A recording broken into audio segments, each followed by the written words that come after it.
We'll get started with Dusty. Edwin and Ryan have microphones. We'll start with Danielle, about 4 rows back in the middle. Yes. Hey, Dusty.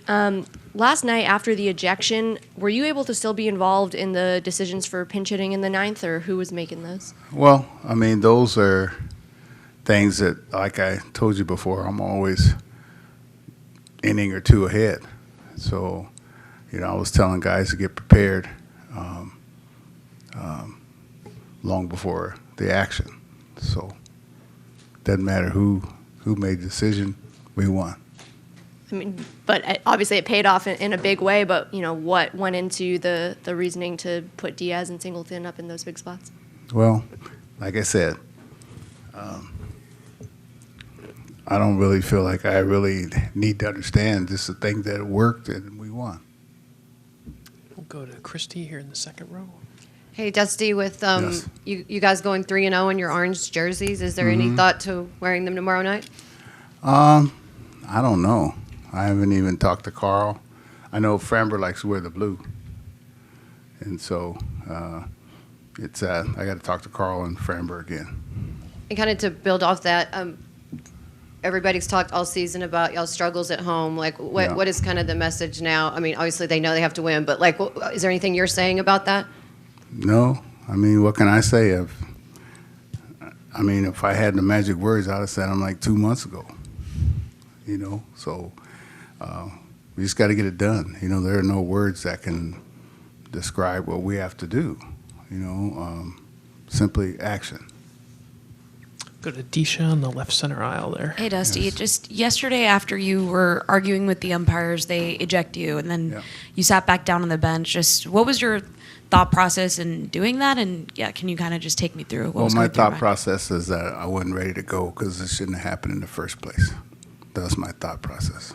So did they eventually come back over and just said, you're ejected, you kind of have to go now, or how did that work?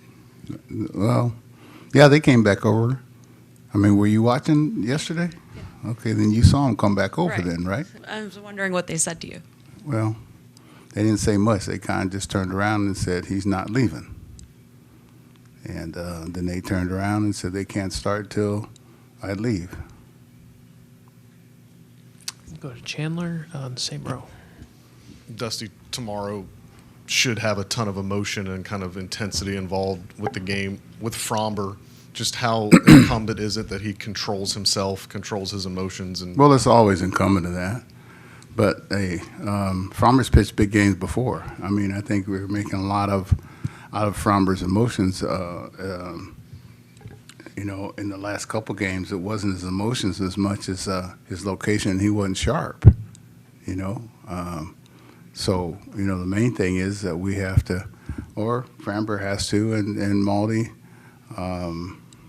We talk about emotions, but you got those strikes and quality strikes and in quality location. If he does that, then emotions never come into play. Third row on your right, Greg. Dusty, Texas has really ridden a roller coaster over the last month. They found ways to bounce back from what seemed to be demoralizing losses. Mm-hmm. Obviously, yesterday, a real gut punch for them. How dangerous an opponent are they tomorrow coming in here? No, they're not any more dangerous tomorrow than they were yesterday. We've had some tough losses too. We've had a roller coaster too. At the end of the year, if we both weren't on the roller coaster, then we both would have had big leads on each other. We were losing to Kansas City, 5 out of 6 games. We lost 2 out of 3 to Oakland. You can't be more on a roller coaster than that. Then we go in and beat Seattle, and then we, turn around and beat Arizona. That's a roller coaster too. So, the season has its ups and downs, twists and turns, and like I said, we've both been on a roller coaster.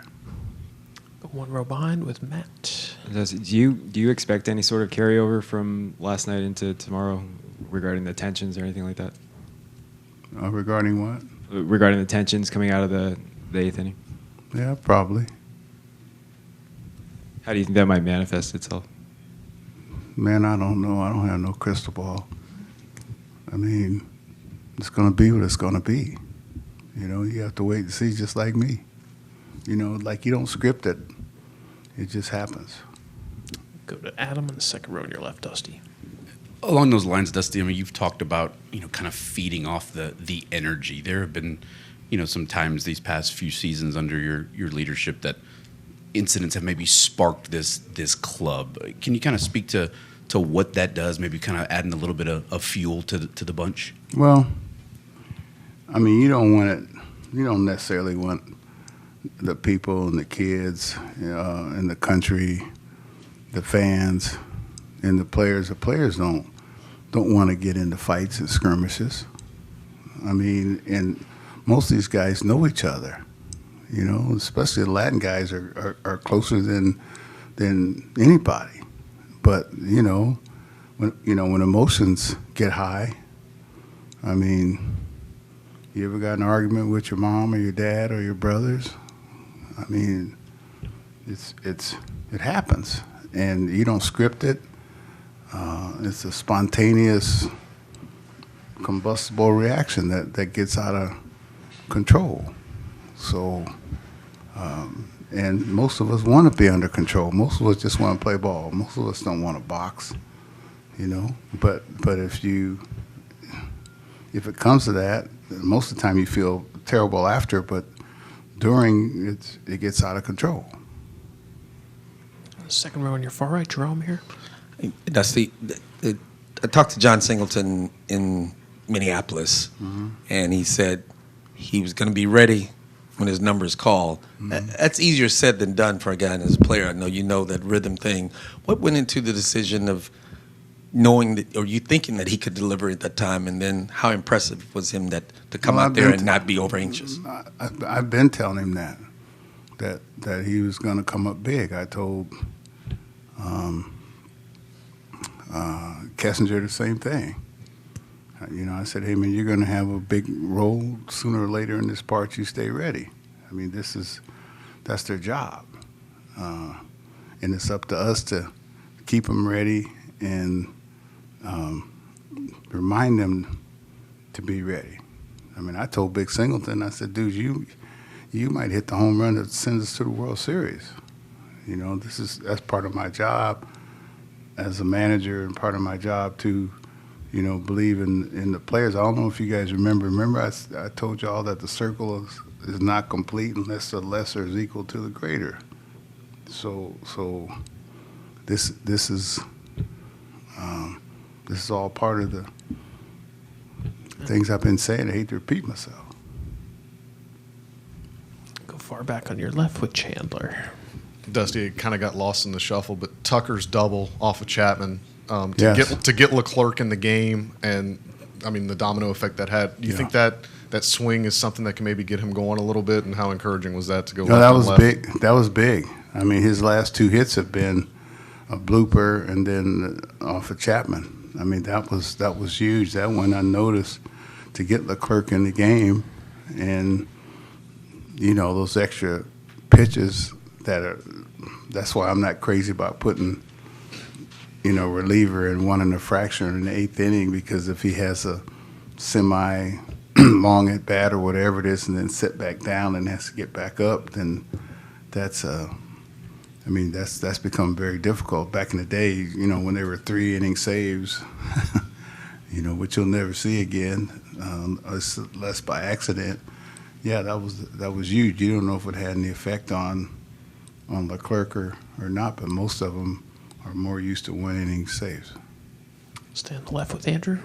Dusty, you guys have kept Corey Seager and Marcus Semien for the most part relatively neutral. You guys have had some success against them so far? No, you leave them alone. No. Pick somebody up. I'm serious about this. What have you made your pitching staff as a whole and just how you've approached their lineup and to win these 3 games and to pitch well over the course of the time in Arlington? That's a good question, but I refrain from answering because we don't need to tell them anything more than or give them any more motivation, because those 2 dudes are 2 of the baddest dudes in this league. A few more on your right, Dusty, first row here. Getting back to Chandler's question, I mean, does a lot of setting up for yesterday for Kyle, go back to game 3 of actually watching pitches, seeing him go through, getting those walks, kind of getting the recalibration almost? Yeah, well, the more pitches you see, the more your eye recognizes pitches to hit. And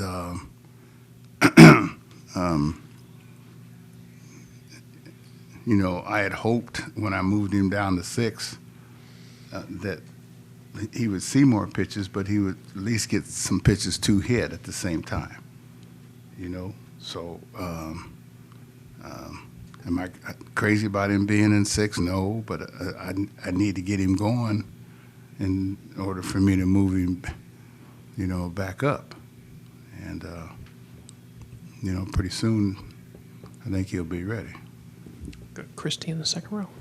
Dusty, after you won your first World Series last year, you immediately told us, now I want to win another one. Now that you're one win away from a chance to be able to do that, what's the feeling for you personally? Nothing. You gotta get there first. You know, you can't look at the finish line before you get to the finish line. You gotta cross the finish line, then look back.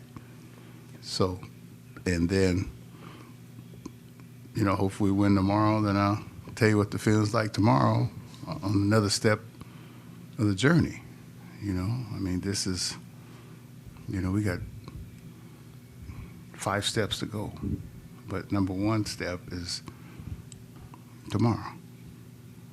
Yeah, one row behind with Greg. Dusty, the Altuve homer, are there any other Man, moments? it's a long session. We got 2 more. Okay. The Altuve homer yesterday, are there any other moments in your career, playoff-wise, you've been involved with, like that compares to maybe the Rick Monday homer in Montreal or anything like that? Well, I was on deck on the Rick Monday homer. And, no, I wasn't on deck. I was on base. I'd gotten a hit up the middle off Woody Fryman before that. And then, yeah, there have been some Barry Bonds homer. I mean, I can't remember all these homers. I mean, the most recent one seems like the best one so far. We'll finish up with Adam in the second row. You've told us how quickly you can fall asleep. I wonder, after an emotional game like that, the significance of it, what last night was like for you, what it feels like today. It was the same thing. Fell asleep immediately. I unpacked, fell asleep immediately. Then woke up in the middle of the night. My allergies were bothering me. Like I said, I couldn't breathe. Still can't. And when I told you the other day I had a virus, I wasn't lying. You know, I got a fear blister now. So then I was up at 3:30, just laying there till like on and off till 8:30. No, I didn't line up last night on the plane. Dusty, thanks so much. Enjoy the day.